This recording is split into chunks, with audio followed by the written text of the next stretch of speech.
Java Java, and welcome to In Taiwan We Speak, your audio guide to Taiwan's mind-blowing linguistic diversity. I am Oleksandr Shyn, and this is the last part of our conversation with Eleng Kazangiljan, a Paiwan activist and scholar who's currently pursuing a PhD in judicial science at the University of Arizona in the US. So, what has your relationship with the Paiwan language been throughout your life? So I am a product of Paiwan people and Hakka people. All right. So my father was a Hakka people. My mom is a Paiwan people. So they married. I live at my father's side. So I grew up with, what's the tricky part is we speak Holok language in our village, in this Hakka village, because that's how strong the influence of Holok people in that area. Taiwanese. Yes. I use Holok because I think Taiwanese has a lot of, political concept to that and a lot of self-determination, a sovereignty issue. Anyways, I think it's safe to say Holok language. And in that village, a lot of people just say Holok language, but we address our relative in Hakka language. So it was very interesting that. And my mom privately speaks indigenous language to us, like teaching us our body part. It was very little. So I did not know then why. I didn't know that was like, okay, this may be something that non-indigenous people, they're not used to, or they're maybe have this stigma for the language, indigenous language speaker at that time. So my mom privately teach me some vocabulary. And there's one time I did not know this is a bit personal.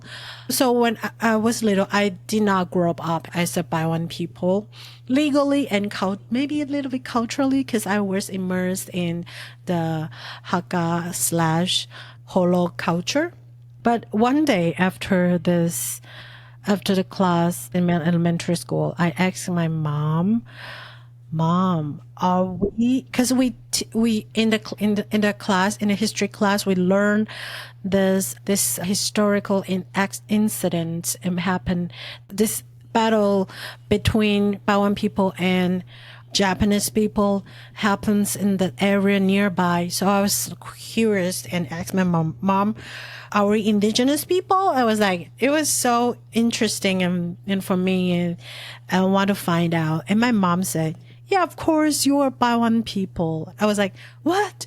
You never told me before, but I think there's something, maybe wrote it in her life that there's not something to have to mention because this is so integrated in her life, internalized in her life.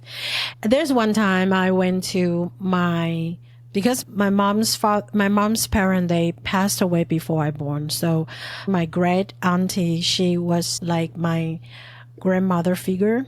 She is 14 years older than my mom. She ran a grocery store. One day I picked up the phone and there was a people saying something I don't even understand. I was panicked and shouted to my aunties like, Auntie, how can there's a foreigner on the phone? I cannot understand a word. What's that? And my aunt was saying, in Paiwan language is saying, silly girl, that's just our neighbors speaking our language. I was like, okay. And that was a big shock for me to reflect on. It was interesting, but also like it's like very awakening for me. That's how that those people like interact in our daily lives. After I went to the language class, I started to learn some basic grammar because before I can only speak, now maybe still now, I can only speak some vocabulary, like very fractured, but not fluent in the whole sentence. I make some grammarly mistakes all the times because all the knowledge is all in our language. So it's really rewarding when we know this vocabulary, when we trace back the rules that from those vocabulary. My mom was very reluctant, or maybe she did not know because she wasn't trained as a language teacher, right? Some pronunciation and some grammar she cannot like really well because it's natural for her. So it was kind of frustrated for her to, kind of irritate her. Like, oh, how can you not pick this up? How can you not pull this off? Oh my gosh, I told you several times. So I choose to learn more, build the foundation from like a secondary language learner's pattern. When we learn English, we start from the grammar, those little breaks to form a sentence. I think it's better to look for help from professional language teachers.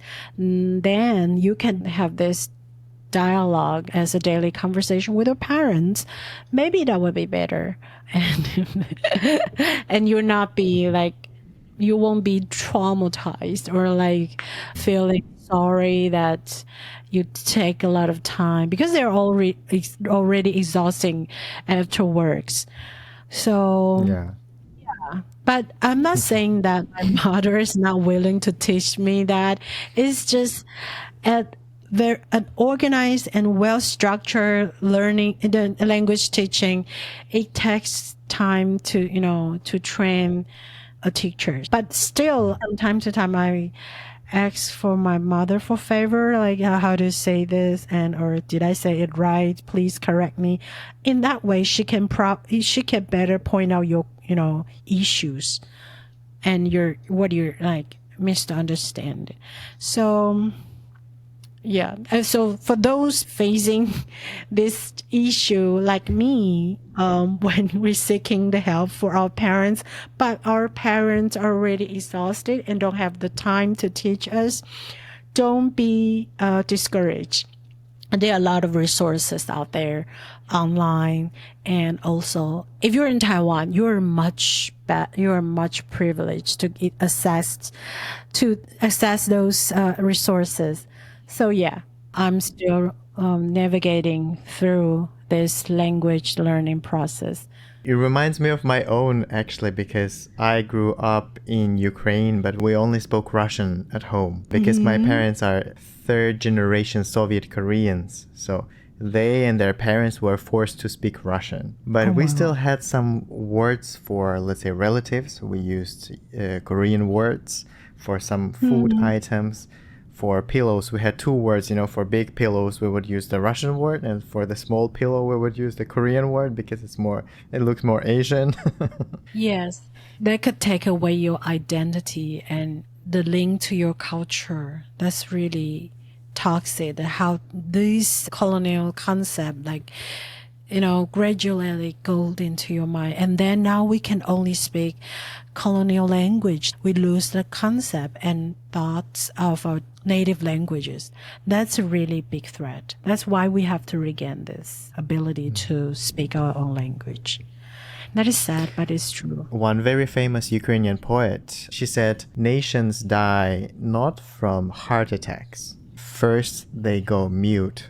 And by that, she means first they lose their language. She grew up in Ukraine during Soviet times where you were discouraged from speaking Ukrainian in favor of Russian. And I think it's a very deep reference. Yeah, that's really beautiful. We have to address this. Despite being one of Taiwan's most widely spoken indigenous languages, Paiwan remains classified as endangered. What do you feel it will take to ensure that Paiwan becomes a safe language someday? What do we need to do to achieve that? I want to say education. By education, I don't just mean institutionalized education, but also the education for the society to create a safe and more inclusive environment to speak freely of our languages and at home. That is a hard question. I think education to the society, in the school and homes, it takes more than a village to do that. One friend of mine who's Paiwan, when I first spoke to her, it was about 4 or 5 years ago. She told me a very interesting thing that I had never thought about before. She said, if we go to study Paiwan together, we're in a class together, you will be praised because you're a foreigner who learned several words in Paiwan. And I will be shamed because I am Paiwan, but I don't speak it fluently. And it kind of hit me. I actually had a similar experience when I started learning Korean. We had all these K-pop fans in the class, and I am ethnically Korean, but I don't speak as fluently. The shame that you cannot help but feel, even if no one is judging you. Part of it is internalized, but part of it, of course, comes from other people. I was thinking the same. This is so unfair for these people, like from the outside. Once they can speak our language, they'll be so amazed, and they got all that compliment. I was like, oh my gosh, I'm trying, really trying over here. Can you not see? And you didn't teach me when I was little. How do you judge me when I grow up and come back to learn? I was like, you old turd. Sorry. I was like, I want to share the word nasi, N-A-S-I, nasi. It means breath or life, because you breathe and you leave. So nasi, and we share this, we share the breath. We take in a breath together. We have this life. We're in this together. So I think nasi is a very beautiful word for Paiwan people. So yeah, I would love to share the words with you all. Nashi. It also feel like a strength, and also because we're breathing the same air, kind of connects us as a group. So I think that's a very beautiful word. It is indeed. Okay, this part I want to be something you could use more practically. Matsa'u or mataku means, in one scenario, original meaning is like we kind of praise this people, like he's or her very skillful and talented in the thing they're doing. It means like, like that. So, and sometimes it be like a way like roasting them, like, you can sense a different tones when you speak this word. I think that's very interesting. Is it like good job? Yeah, something like that. So another word is matsuraku, or matsuraku means you're lazy. I learned this word because my mom sometimes condemns me like, you're very matsuraku. And so that's how I learned this word, matsuraku. And another word is only have 1 minute. This word is called zangale. Sometimes it could be like for cheering people up, like, go, go, go. Zangale, zangale. You can do it. Yeah, zangale, zangale. So when you want to cheer someone up, like, zangale, you can do this. Yeah. If someone needs emotional support. Yeah. Now, finally, how do we say thank you in Paiwan? There are two ways. One is masalu. Another is mari mari. I know a lot of people put them together, like mari mari, masalu. But traditionally, we don't use that way. I think it's either mari mari or masalu. And in the beginning, you said aravats. Yeah. What does that mean? Aravats means everybody. Masalu aravats. Thank you, everybody. Easy, right? Well, if you give it some time, maybe. But yeah, that's a lot of new learning Give it some today. time. Like, good thing takes time. Like good wines, always take time. Thank you so much for this education for us today. Masalu Eleng. Thank you for having me for this wonderful talk story. And dear listeners, thank you for being with us. If you enjoyed our series about Paiwan and its speaking community, then please give us some boost on social media, and don't forget to recommend this program to your friends. Once again, this was In Taiwan We Speak. I'm Oleg, and see you next week.